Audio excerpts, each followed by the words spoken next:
Hello, Brother Mark. Good morning. Good evening.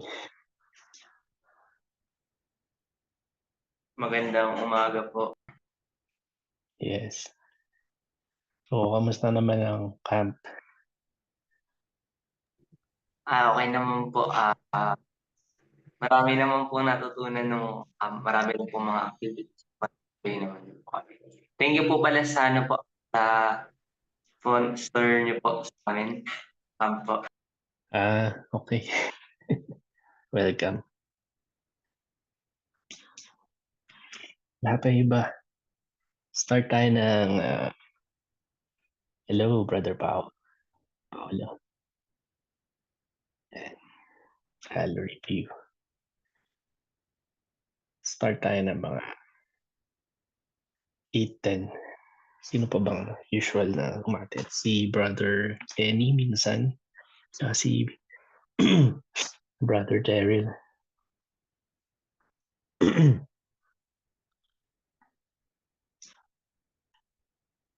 Tayo ng konting oras.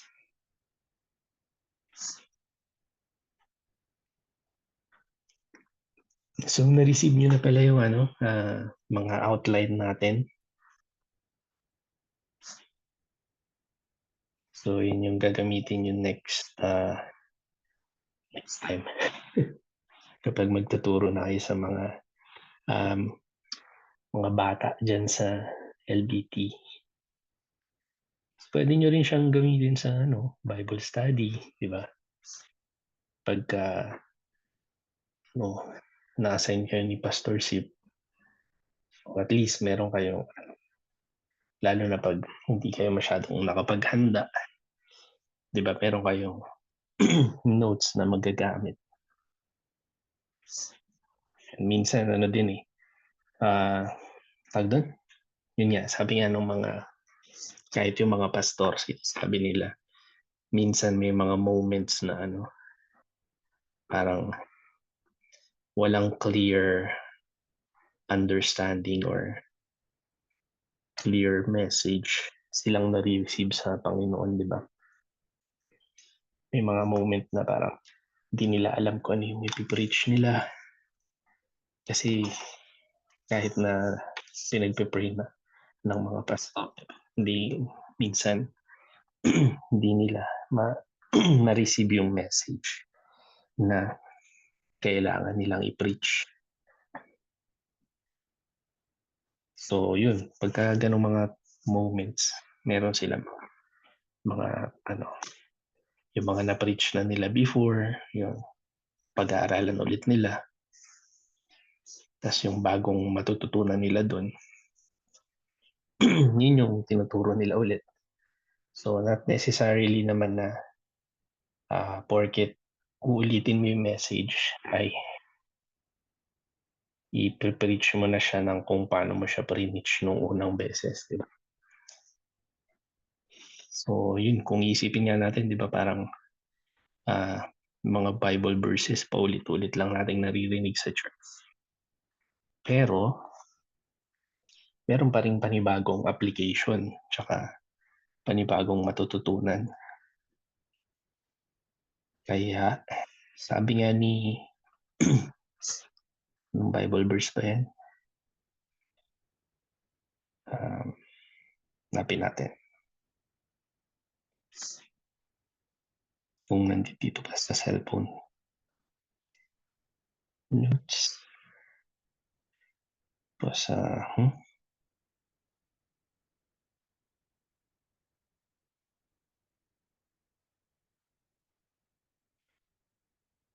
ayun, sa 1 Thessalonians chapter 5, meron pa tayong 2 minutes of waiting. Sa 1 Thessalonians chapter 5, may nakasulat doon na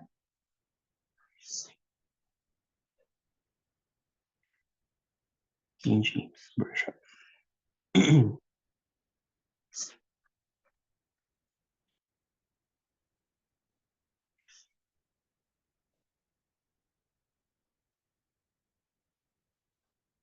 1 Thessalonians chapter 5.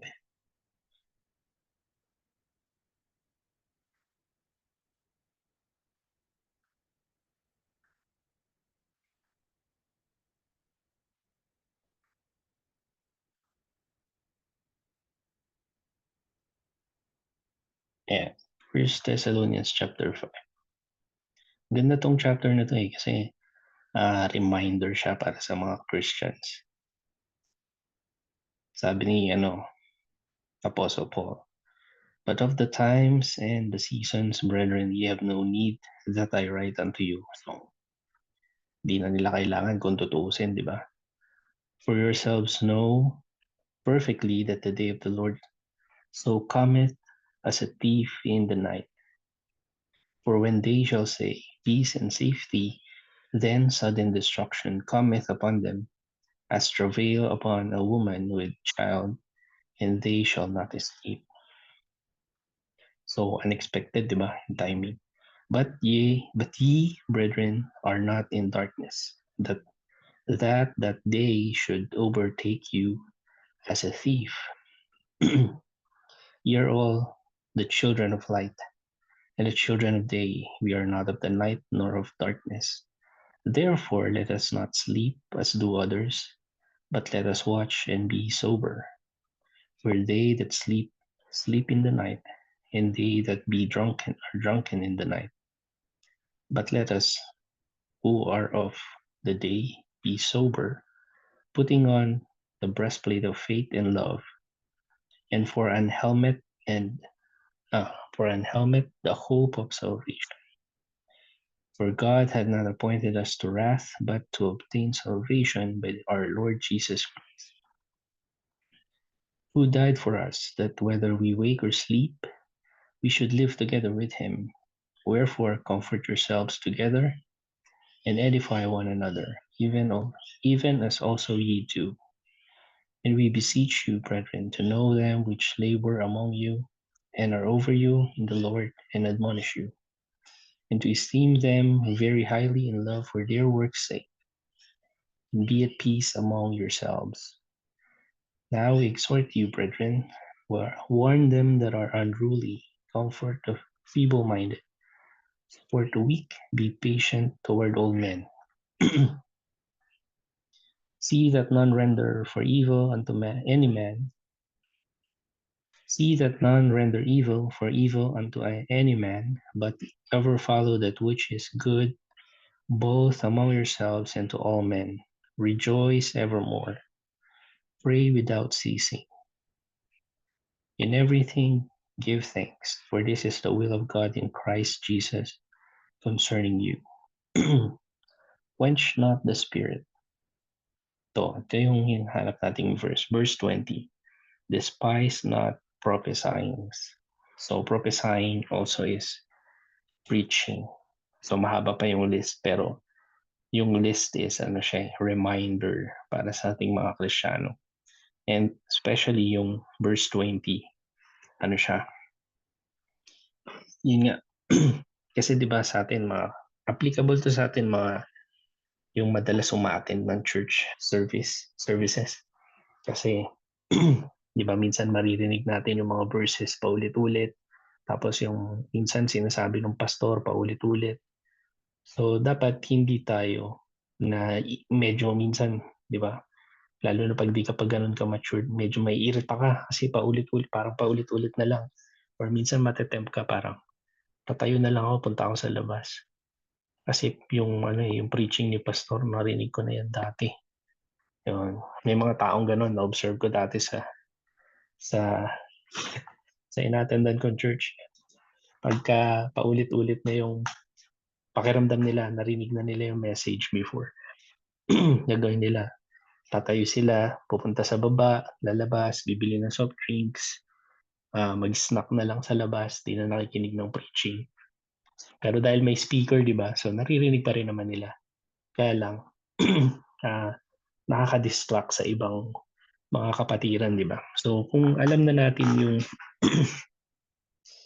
message na yon na preach na dati, so stay ka lang doon kasi may mapupulot ka pa rin na panibago or i-interpret sa iyo ng Holy Spirit yung panibagong lesson na matututunan mo, di ba? So kung narinig mo na siya first time, baka may na-miss out ka na lesson na gustong ituro sa ng Panginoon. So ano lang, sabi doon, di ba? Despise not prophesying. Kasi yun nga, as a group, as a church body tayo. So minsan, merong bagong tao dun, may bagong bisita o kaya merong kapatiran na hindi naka-attend na dati. Hindi niya alam yung message na yun, di ba? So sabi, despise not prophesying kasi especially dun sa mga di ba sa school may mga hindi hindi pare-pares ng level yung mga estudyante. Merong mabagal, makasunod, merong mabilis, gets nung tinuturo. So ganun din sa church. So kung naintindihan mo na yung lesson tungkol doon, huwag kang or huwag tayong ma may irita, may stress kasi ay narinig ko na yan, parang last week ko lang narinig yung sermon na to tapos ito na naman ulit, or hindi pa nakakalampas yung 1 month, yun ulit yung preaching ng pastor, di ba? So sabi doon, despise not prophesying. So dahil hinihingal ako, tatayo ako naiipit yung tiyan ko nahirapan ako huminga. Yan, tayo tayo. Just natin. Ay, andyan si Brother Paolo, si Brother Mark David. Start na tayo. Lampas na tayo ng 10 minutes. Sabi 10 minutes. 10 minutes lang lumampas na. So, welcome ulit sa ating discipleship class lesson. Session number 8 na tayo. So, 2 more lessons to go. So, sana may natututunan kayo sa akin. And so again, welcome to our discipleship class, session number 8. And our session topic for tonight is trusting in God's plan. And then, nasa inyo ba yung mga notes nyo? Yan. Tapos, next is our session objective is to strengthen our trust in God's plan during uncertain times. So, yan. Lalo na sa mga bagong Christian, di ba? Minsan, pagka nagkaroon ng uncertain times or challenges, ano nangyayari sa atin? Nashishake yung faith natin, di ba? So yun, kailangan nating strengthen yung trust natin sa Panginoon. And then, let's go to our prayer and scripture reading. So ako na muna magbasa para medyo makaka-catch up tayo sa oras. So, our scripture for tonight, yung lesson natin is iikot siya, or yung main Bible verses natin ay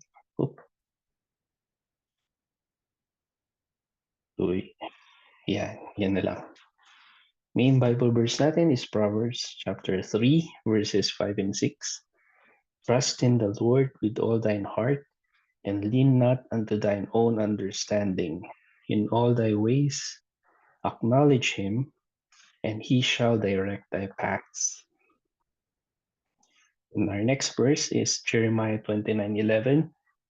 For I know the thoughts that I think toward you, saith the Lord, thoughts of peace and not of evil, to give you an expected end. Let us pray for tonight as our opening. Let us pray. Heavenly Father, we thank you again for tonight, for Brother Paolo and Brother David, for their faithfulness in attending this discipleship class. I also pray for those who are not yet here. Brother Darian, Brother Kenny, may you give them protection. I'm not sure if they are still traveling, but may you give them your protection and blessing, Lord. And also, as we study tonight, we ask for your spirit to be with us, to be our teacher. Help us to understand your word, your scripture, and may you be glorified in this study and fellowship. And we ask forgiveness also for our sins, for we are human and still in the flesh, and we are very tempted and always gravitating towards sin.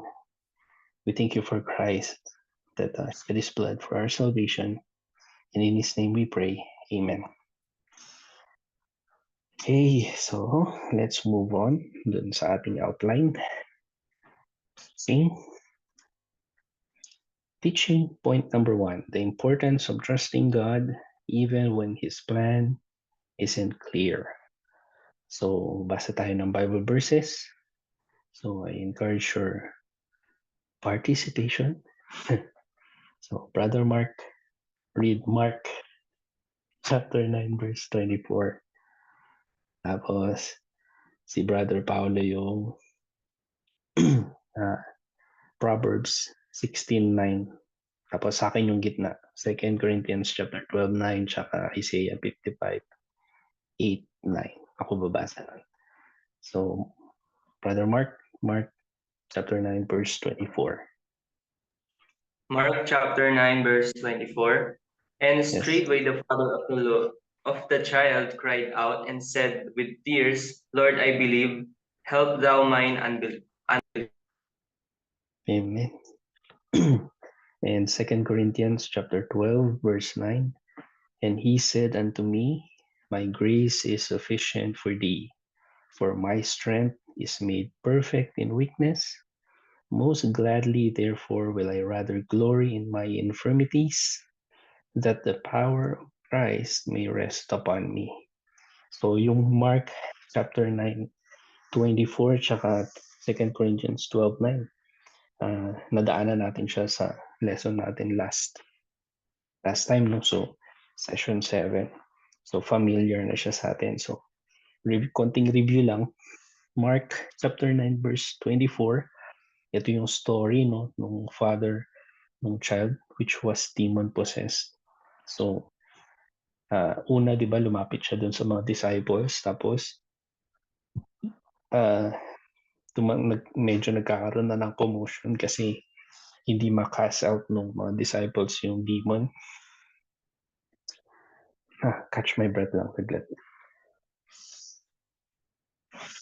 Yan. So, tas dumating si Christ, di ba? Tas tinanong niya anong nangyayari.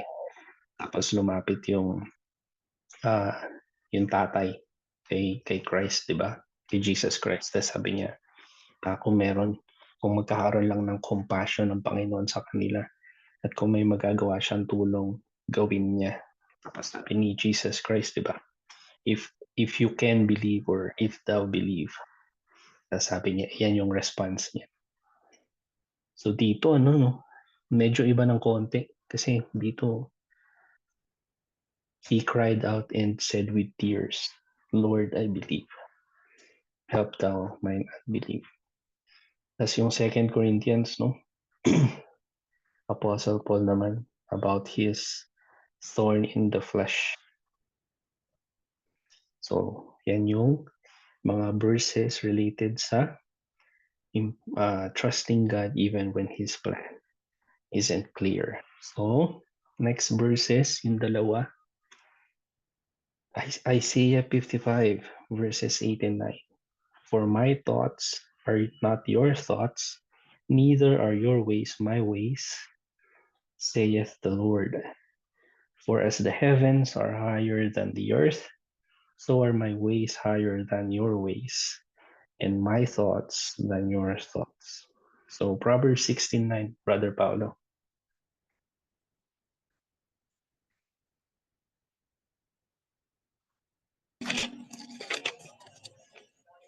Proverbs 6:9 lang po, no?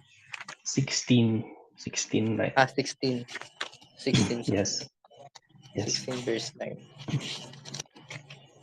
Ang sabi po dito, Proverbs 16 verse 9, a man's heart devised his way, but the Lord directed his steps.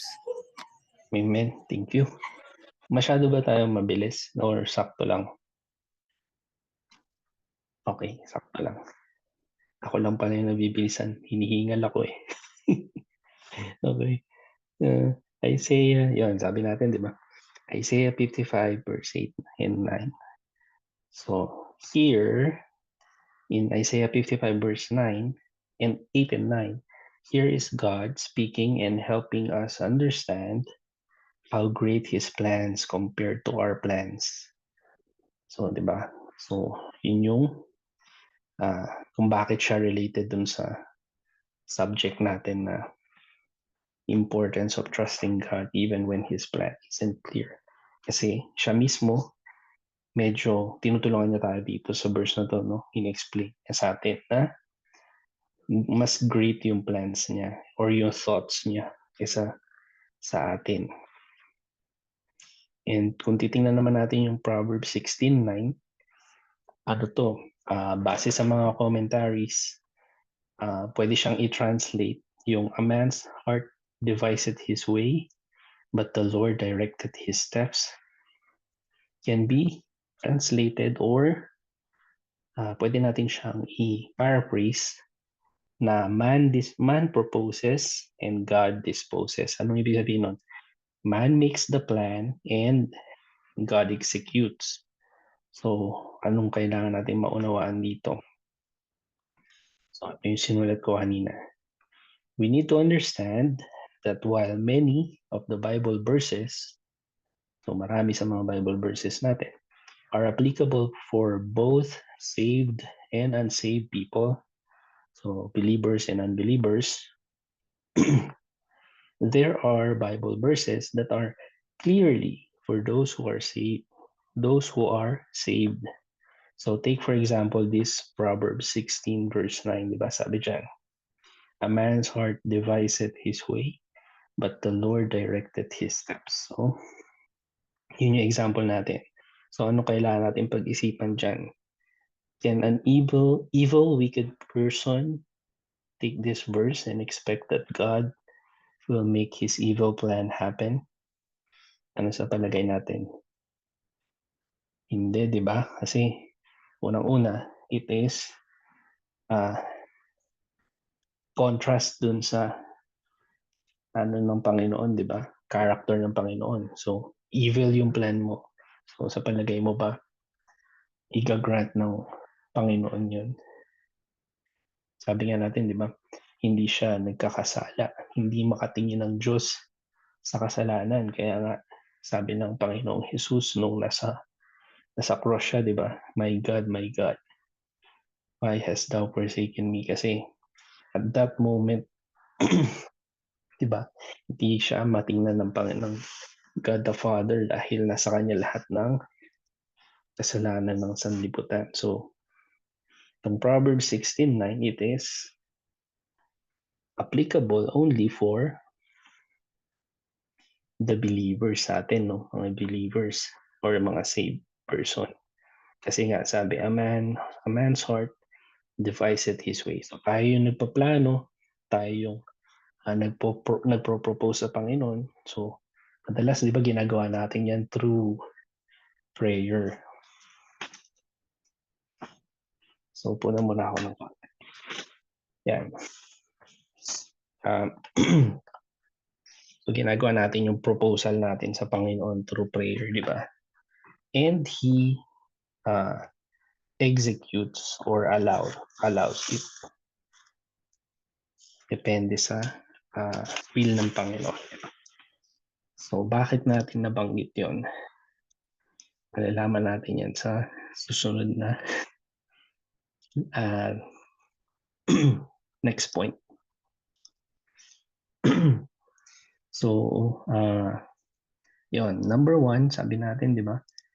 The importance of trusting God even when His plan isn't clear.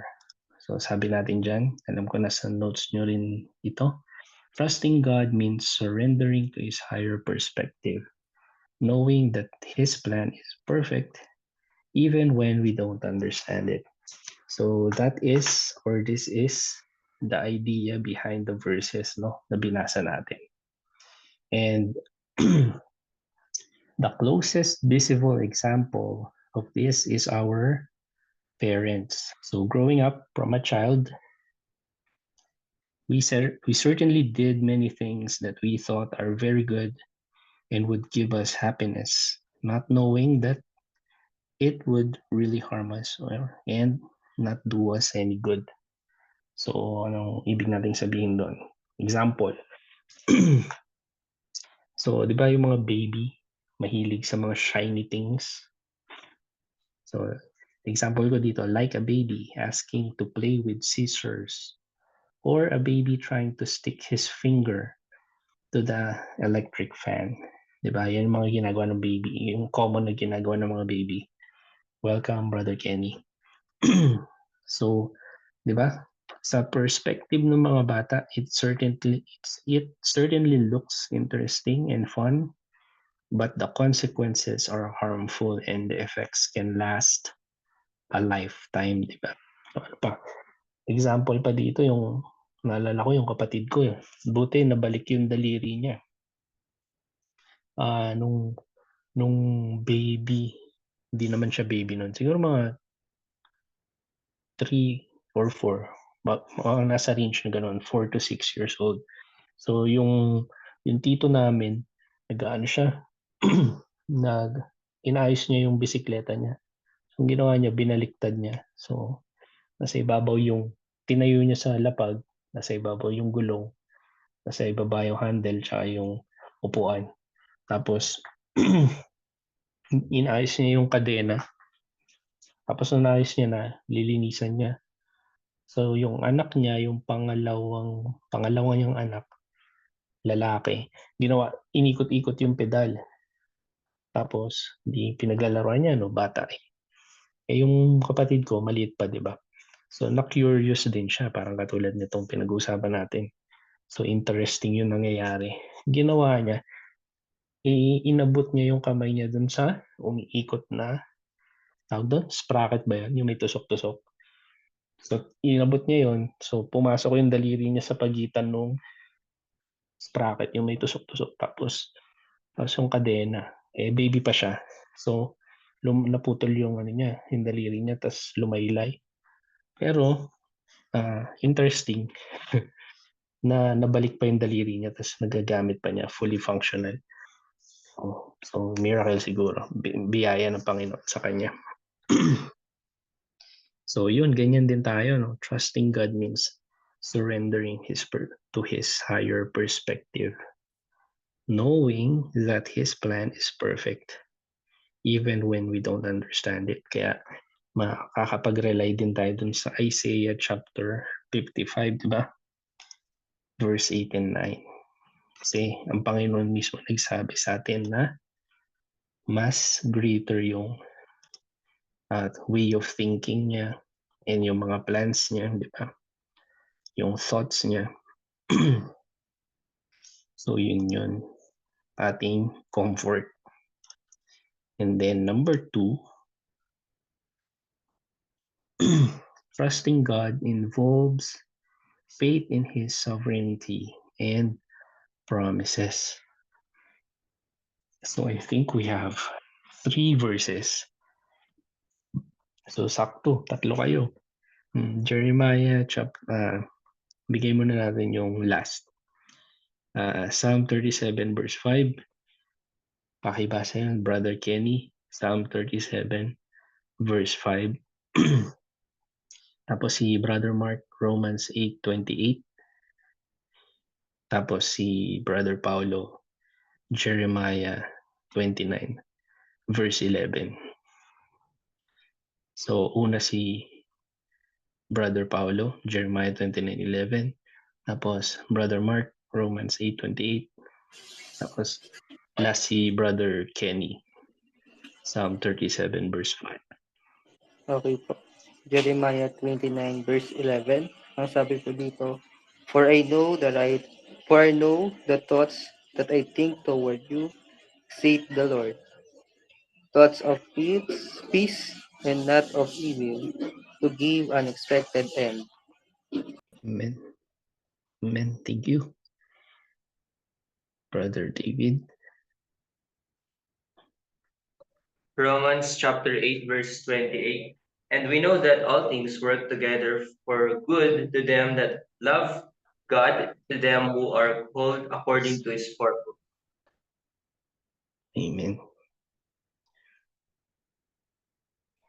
Psalm 37, verse 5. Are you there, Brother Kenny?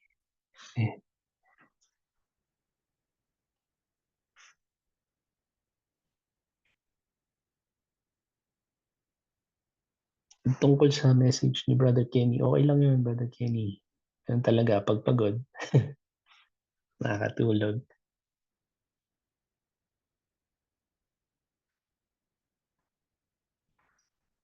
Andiyan ka ba, Brother Kenny? Nakatulog yata ulit.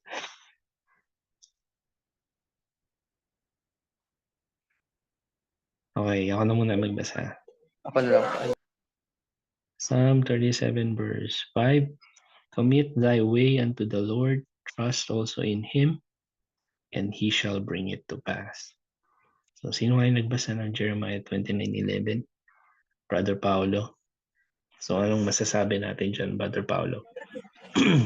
Base sa subject natin na trusting God involves faith in His sovereignty and promises.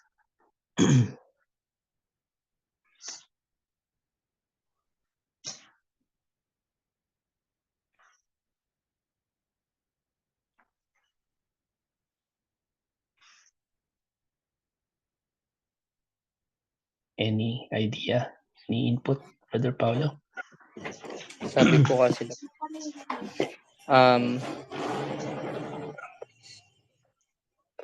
parang kapag kapag inisip natin na sa Diyos lahat yung ginagawa natin, nandun po yung peace. Walang manggugulo. And yun po. Parang sa akin lang. Yeah, at least meron. Yan, maganda yan, ma-exercise tayo. Kasi pag kayo naman magtuturo din, ganyan din sana. Encourage nyo din yung mga tuturuan nyo, to Bible study nyo, to share yung idea nila, di ba? Hindi yung puro tayo lang yung nagsasalita. Sabi, trusting God involves faith in His sovereignty and promises. Ibig sabihin, we know that God is in control and yun nga, pangahawakan natin palagi yung mga promises niya sa word niya, di ba? Sabi ng Titus, di ba? 2:2 yata yan. Titus chapter 2 verse 2, di ba? Or chapter 2 verse 1. Mali yata ako. Pero sabi doon, in hope of eternal life, which God that cannot lie. So, ibig sabihin, in terms of our hope of eternal life, di ba? So, kung pinigay natin yung faith natin and trust with regards to eternal life, our salvation, sabi doon, which God, ibig sabihin, yung God na nag-promise sa atin, and He cannot lie, di ba? So, ibig sabihin, we can trust His promises. So, trusting God involves faith in His sovereignty. Ang ibig sabihin, sovereign, He has the total authority and control, di ba? Di ba, pagka minsan maririnig niyo yung term na yan sa the sovereign government of the Republic of the Philippines. So, ibig sabihin, yung bansa natin meron siyang sariling authority, meron siyang sariling kalayaan, di ba? Or may kasarinlan. Ibig sabihin, pwede niyang gawin lahat ng gusto niyang gawin kasi yan siya sovereign siya, yun. Yung bansa na yun. So, yun, ganun yung idea. So, katulad ng Panginoon, He is free to do His will, and He is in control. And He is faithful in His promises. So yun yung idea behind dun sa mga verses na binasa natin, no? Katulad nung Romans 8:28, and we know that all things work together for good to them that love God. Di ba? Minsan, hindi natin nagigets bakit nangyayari lalo na sa isang Kristiyano, di ba? Yung isang bagay. So, sabi doon, all things work together for good to them that love God, to them who are called according to His purpose. So, ano pa example nito? Minsan nagkukwentuhan kami nung isang deacon dun sa dating church namin. Marami siyang kilalang pastor, medyo matanda na siya. Tapos during COVID, no? Isa ako sa mga na-COVID. Alam niyo yata yun, baka isa rin kayo sa nag-fasting para sa akin at nanalangin. At nanalangin, salamat. Ayun. So, sabi nga niya, meron din siyang kilalang mga pastor tapos na-COVID din. At yung iba dun sa mga kilala rin niya na pastor na yun, alam niya, masipag, tapat sa gawain, yun, mahal ang Panginoong Diyos. Pero ano nangyari? Hindi nakasurvive sa COVID. So, ibig bang sabihin nun, di ba? Hindi na sila mahal ng Panginoon. So, God has a purpose para sa bawat isa sa atin. So, ano pa? Psalm 37 verse 5, commit thy way unto the Lord. Trust also in Him and He shall bring it to pass. So yun, marami tayo minsan doubts, di ba? Pero after all of that, pag nakalampas ka na, tapos pag lumingon ka na, di ba? Dun sa pangyayari na yun, dinalikan mo siya. So, magugulat ka na lang. It has come to pass. Tapos na.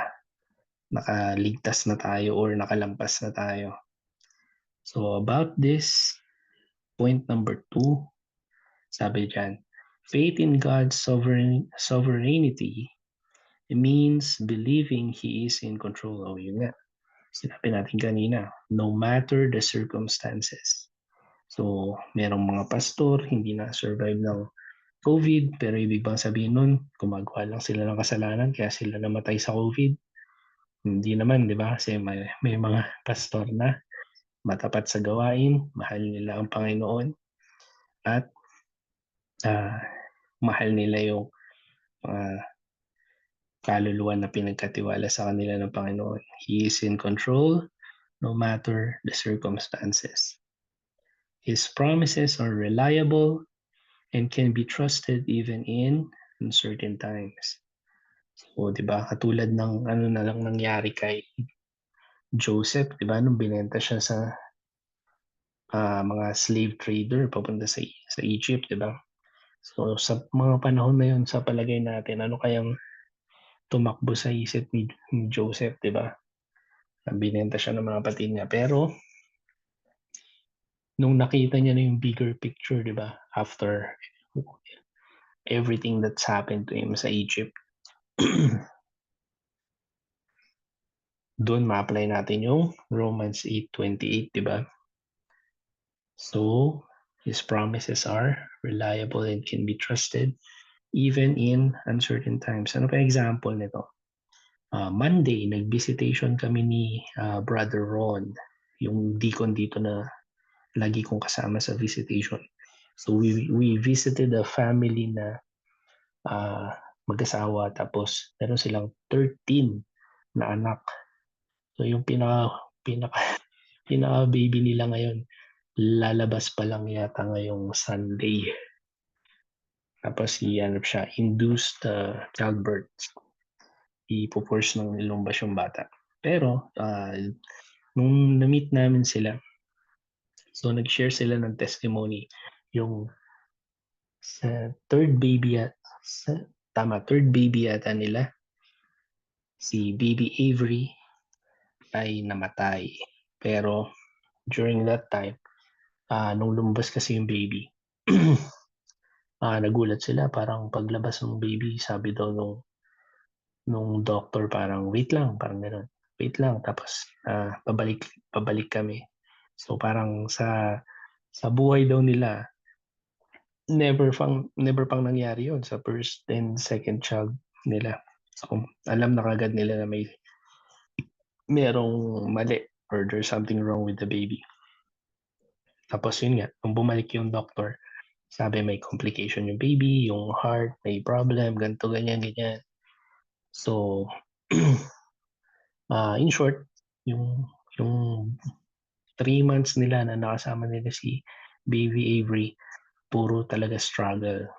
Heartbroken, 'di ba? Kasi yung baby nila, maraming complications, mamamatay. Pero,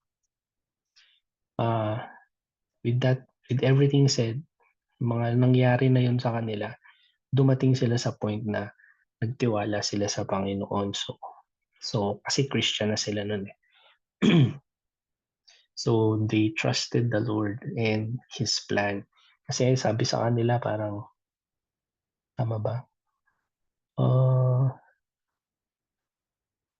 Tama yung pagkaalala ko, parang may mga tao na nagsabi sa kanila nung pinagbubuntis pa lang yung bata, ano na, parang ipa-abort na. So siyempre Christian sila, hindi nila sinunod yun. Tapos nung pinanganak na yung baby, sabi nga, yun nga, ang daming complication.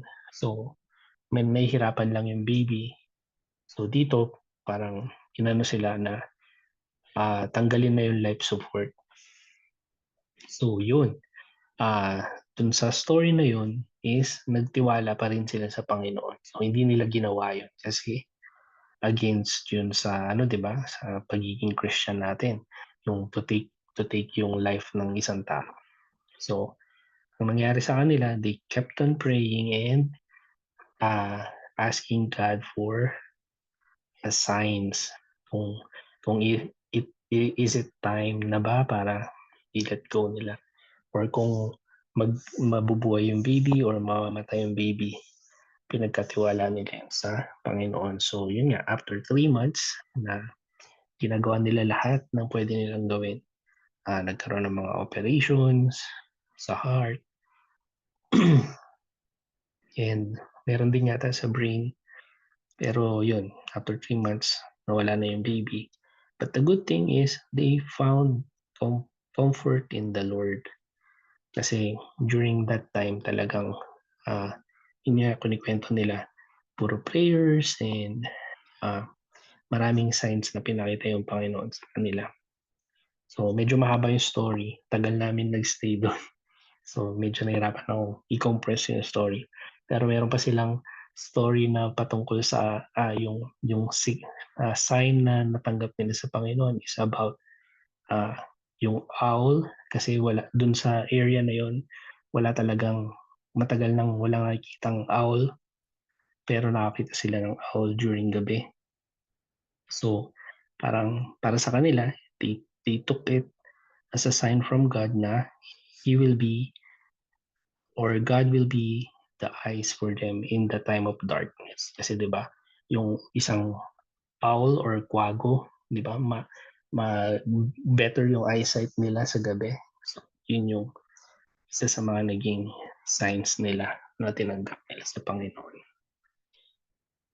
And then let's move on. So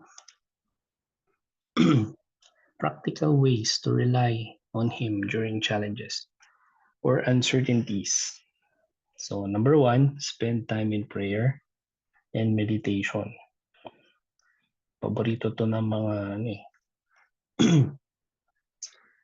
memory verse.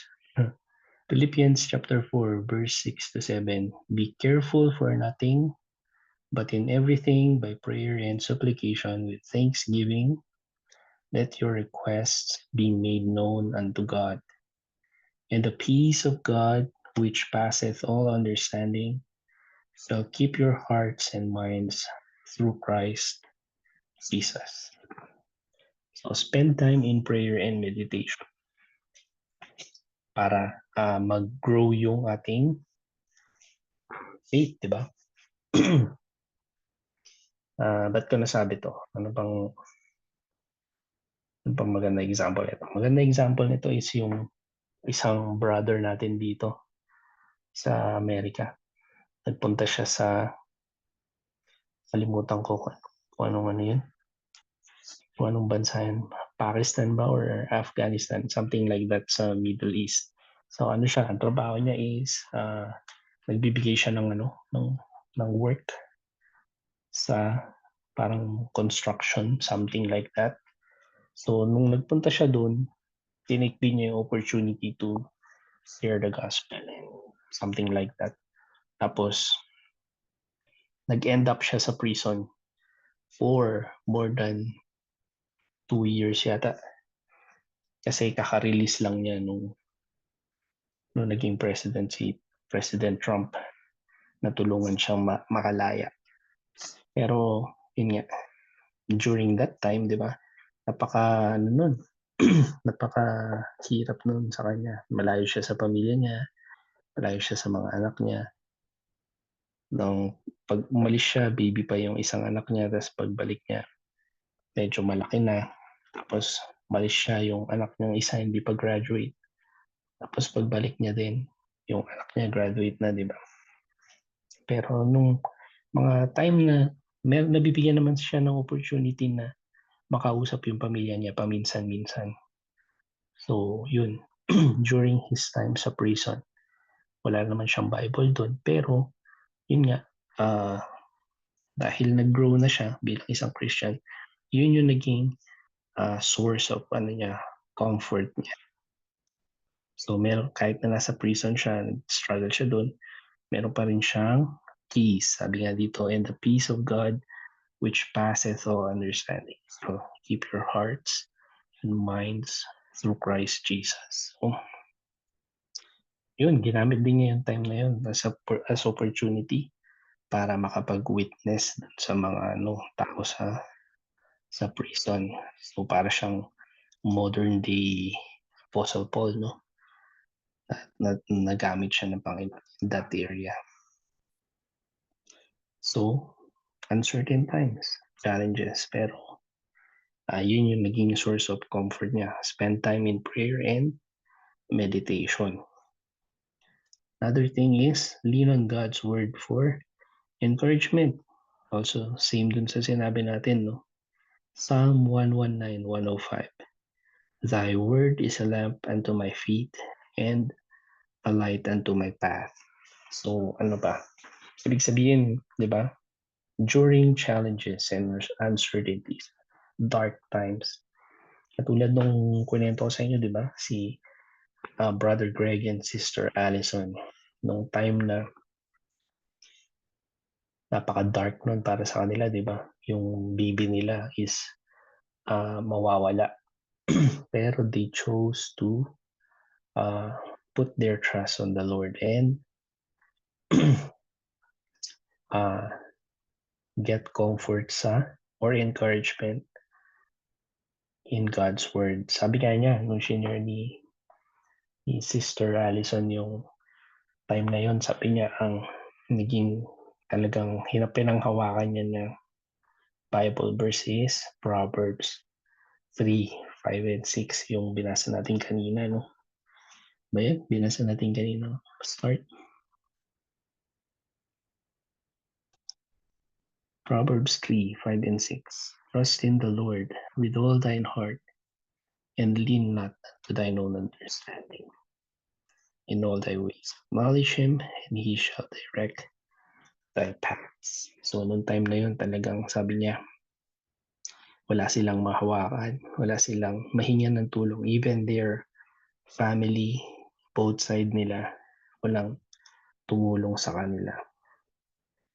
Kahit na, kumbaga, meron namang kakayanan. Pero, they felt so abandoned. Kaya, sa Panginoon lang talaga sila kumapit. So, yun. Ang naging nakapagtawid sa kanila dun sa challenge na yun. To, ano pa? Number 3, sa practical ways, share burdens with fellow Christian. Galatians 6, verse 2, bear ye one another's burdens and so fulfill the law of Christ. Parang ano din to, no, yung sa Hebrews, yung not forsaking the assembly of ourselves. Diba? Kasi pag pumunta ka sa church, makikita mo doon mga broken people, di ba? Katulad natin. So, minsan, mas matindi pa yung pinagdadaanan nila. So, sabi nga, share burdens with fellow Christians. And kaya dapat hindi natin pinapabayaan yung fellowship natin. Assembly natin with one another, di ba? Hindi ko alam kung narinig nyo na yung illustration.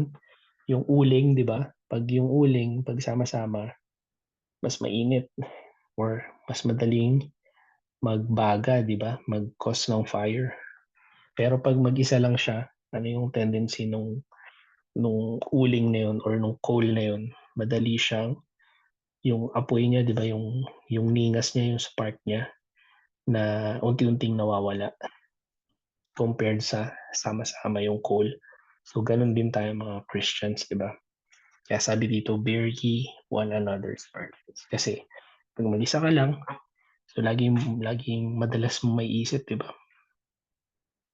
Pag hindi pa ganun katiba yung pananampalataya natin, lagi kang nagsa-self-pity, di ba? Parang, ako na naman, ito na naman yung challenge ko. Parang, bakit minsan sinisisi mo pa yung Panginoon or nako-cross mo na yung di ba? Yung thin line ng doubting and trusting, di ba? Yung na-discuss natin last time. So, minsan nako-cross natin yung line na yun sa Panginoon, di ba? Pag di pa tayo ganun ka-strong yung faith natin. Pero kapag sama-sama, yun nga, share mo yung burden mo with fellow Christian. So, minsan, may makakapag-share sa'yo, parang marirealize mo. Hindi mo naman sasabihin sa kanya, di ba? Pero marirealize mo na mas mabigat pa pala yung yung pinagdadaanan niya kaysa sa'yo. So, minsan maisip mo, ay, napaka-liit na bagay nung pinagdadaanan ko at pinagmamaktol ko sa Panginoon. Tapos yung kapatid ko sa pananampalataya. Kumbaga, pag kinumpara mo, 10 times pa pala hirap ng kanya, di ba? Compared sa pinagdadaanan mo. Share burdens with your fellow Christians. And anong makukuha natin? Minsan, na-strengthen yung faith natin, di ba? Kasi yung iba, nag-share sa atin na nakalampas sila dun sa challenge nila. Or, nagawa nga ng Panginoon para sa kanya, di ba? So, sa iba pa kaya. Ano pa example nun? Ako, di ba? So, nagawa nga ng Panginoon pagalingin ako sa COVID, di ba? So, paano pa yung ubo at sipon or lagnat lang, di ba, kunwari? Yan. So, if kaya ng Panginoon para sa ibang kapatiran natin, most likely and possibly, gagawin din para sa atin ng Panginoon yun. I'm not saying na lahat ay gagaling or hindi mamamatay, di ba? Pag may dinaanan na matinding karamdaman. Pero, it is not far from possible. So, share your burdens with fellow Christians. Ano pa? Act in obedience to what you know. James 2:26. For as the body without the spirit is dead, so faith without works is dead also. So, to si Brother James ay, ni-encourage niya talaga yung mga Christians na ipakita yung pananampalataya, no? Kaya minsan, kapag hindi pa matured, di ba?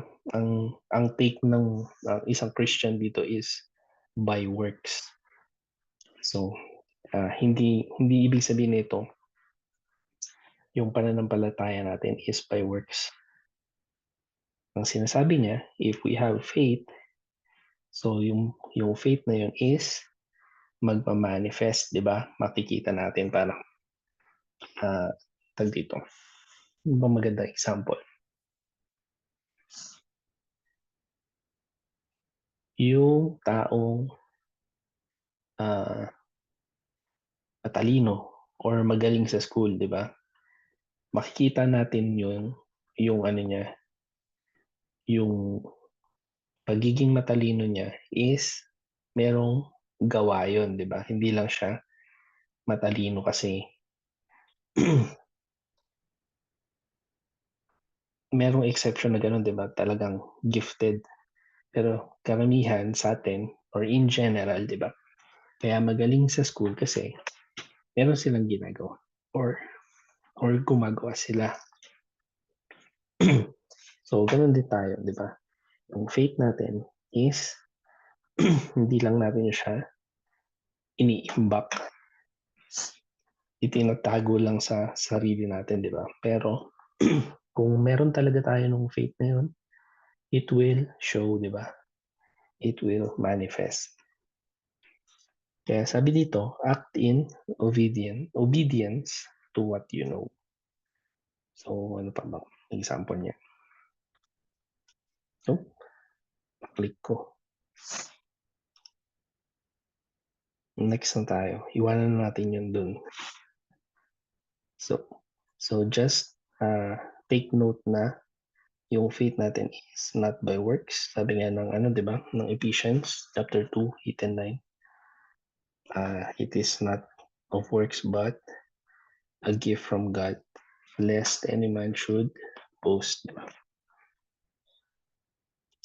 So, iba tinitingnan yun as contradiction. Pero, pag tiningnan siyang mabuti or inintindi mabuti yung mga verses, maunawaan natin siya na yung isa ay bunga. Kumbaga parang yung sa Galatians, di ba? Fruit of the Spirit. So, kung meron kang Kristo sa buhay mo, di ba?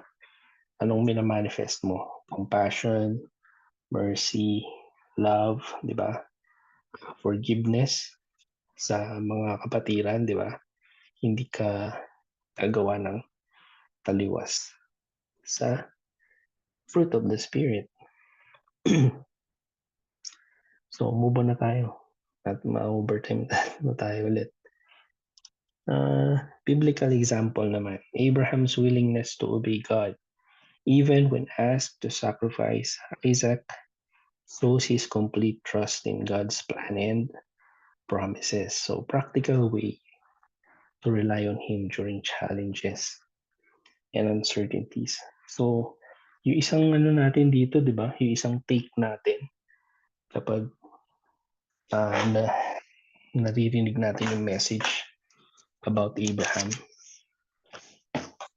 is yung parang struggle, which is totoo naman, di ba? May struggle. Ikaw ba naman yung anak mo isa-sacrifice mo as an offering, di ba? So, ano kayang mararamdaman mo? But the other side of it is makikita natin yung willingness ni Abraham to obey God. Bakit? Bakit niya ginawa yun? Kasi meron siyang complete trust sa plano ng Panginoon. And also, promise ng Panginoon, di ba? Paulit-ulit na promise ng Panginoon sa kanya na He will be Father of many nations. So, paano ipupulfill ng Panginoon yun kung kukuhanin niya si Isaac? So, ibig sabihin, bagamat very challenging yung pinapagawa ng God kay Abraham, di ba? He has this personal relationship sa ating Diyos. And with that relationship, meron siyang complete trust sa plan and promises.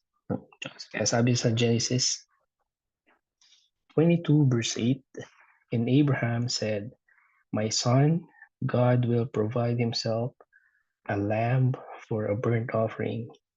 So they went both of them together. Di ba nagtanong si Isaac, sabi niya, "Father, andi dito yung fire. Meron tayong wood. Nasaan yung offering? Pero nakita natin dun sa sagot ni Abraham yung ano niya, di ba? Complete faith, trust sa ating Diyos. So, next are the questions. Was there a situation where you struggled to trust God's plan? So, anybody want to share? Meron ka bang isang sitwasyon na pinagdaanan na nag-struggle kang magtiwala sa plano ng Panginoon? So, and next question, what specific promise from God do you find most encouraging when facing uncertainty?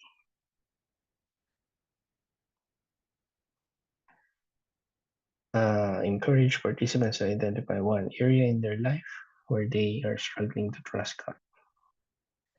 So yun, I encourage you to pray daily about it this week. Brother Paulo, volunteer. Yan, sige. Okay po. Plano. Siguro hindi po about sa church. Siguro about ito sa profession na kinuha ko. Mm. Um, ang, ang gusto ko po kasi is to be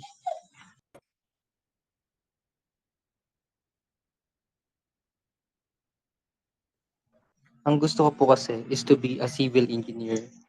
Siguro plano ni God, i-inline ako sa education kasi meron siyang malaking plano sa akin and wala pong aksidenteng plano ang Diyos para sa atin. Ayun yung paniniwala ko. Yun yung struggle ko na kung saan nung first year before nag-a-admission ako sa mga iba't ibang university, lagi ko pong pinag-a-applyan ay engineering. Pero after nun, lagi ko pong nakikita yung sarili ko, yung mga pangalan ko sa education. Kaya sa tingin ko talaga, education yung plan sa akin ni God. And meron din ako nakitang article na i-redirect ka talaga ni God para sa plano niya. Yun po. Thank you. Thank you for sharing. No, pag-pray mo, continue to pray for it. And ayun, share ko, nabanggit mo yan. So ako, I graduate ng ECE, Electronics and Communication and Engineering. So, graduate pero hindi ako board passer. Kasi sa kabulastugan ko sa buhay. So, yun yung consequences. Hindi ako nakapasa ng board. I tried 2 times sa exam. Pero yan, mahilig akong ma-distract. So, hindi ako nakapasa. Pero, come to think of it, nagamit ko naman siya, not professionally, but here in the US, sa audiovisual ministry ng Panginoon dito sa. So it's not totally a waste or it's not totally in vain. Pinag-aralan ko yun kasi yun, may purpose ang Panginoon. Tama ka dun. Hindi man natin alam. So kung bibilangin natin, graduate ako ng 2006. 2025 na ngayon. So, ano ba yun? 19 years in the making para magamit ko yung mga pinag-aralan ko. Pero, nagamit ko siya sa ministry ng Panginoon. So, it's not totally for nothing. Diba? So, yun. Ano pa? What specific promise from God do you find most encouraging when facing reality? So, siguro yung makaka-relate tayong lahat yung kanina, no? Proverbs 3, 5, and 6. Sa katulad ng shinare ni katulad ng shinare ni Brother Greg, ni Sister Allison, na talagang yun yung naging anchor nila, no, para hindi mawala yung faith nila sa sa Diyos. Kasi yun, maraming taong gano'n eh. Sabi nga nila habang nagte-testimony sila, alam nila na yung pinagdaanan nila, kung ibang Christian yung naka-experience nun, most likely hindi na sila Christian ngayon kasi malamang tinalikuran na nila yung Diyos, di ba? Pero sila, yun yung naging testimony of faith nila na hanggang ngayon, patuloy silang lumalakad sa pananampalataya sa Panginoon. And yun yung encouragement din nila para sa ibang Christian, di ba? Sabi nga, share your burdens with your fellow Christian. So with that, let us end our session for tonight. So, Brother David naman, pag-closing prayer natin. Nakarami na si ng point si Brother Paolo sa closing prayer. Habol naman si Brother David. Sige po, manalangin po tayo. Dakilang Ama, salamat pong muli sa gabing ito. Sa session po na natapos po namin, salamat po Panginoon sa mga lessons po na amin po napag-aralan. Salamat Panginoon dahil pinaunawa niyo po sa amin Panginoon na sa lahat po ng oras ay dapat po kami magtiwala sa inyong plano at may gagawin po kayo Panginoon sa aming buhay kahit na hindi pa po malinaw sa ngayon ang inyong mga plano sa aming buhay. Mga Panginoon, ang bawat isa po ay ingatan niyo po sa aming pag-iwa-hiwalay. Salamat po Panginoon kay Brother BJ na patuloy na po na sumusuporta po sa amin. Kasama po Panginoon ng kanyang asawa na si Sister Jack. Na po Panginoon ay i-bless niyo po sila, ingatan niyo po sila lagi Panginoon. At ang aming pong mga natututunan sa bawat sessions po ay itanim niyo po sa aming mga puso at isipan at lagi po namin Panginoon itong tatandaan Panginoon. At nasa gayon ay maituro din po namin ito sa mga kapwa namin, young peoples and other fellow Christians, Panginoon. At salamat pong muli sa gabing ito sa aming pong natapos pag-aaral. Ito po kami sa Magdalangin na may pagpupuri at pagkapasalamat sa tanang ng Panginoon Jesus. Amen. Amen. Thank you. Saka, yun, wala tayong exam, no? Wala tayong exam sa mga session natin, pero na-appreciate ko yung pagpe-pray nyo, tsaka yung pagbabasa nyo ng Bible verses. Tsaka sa yung way ng pagpe-pray nyo, no? Kahit doon, nakikita ko naman na kahit papaano, may natututunan naman kayo sa akin na sa way ng pagpe-pray nyo, sa mga sinasama nyo sa prayer. So, okay. Anong oras na? It's 12 after 9. So, kung bibilangin natin, kung natapos tayo within an hour. So, good night mga kapatid and God bless.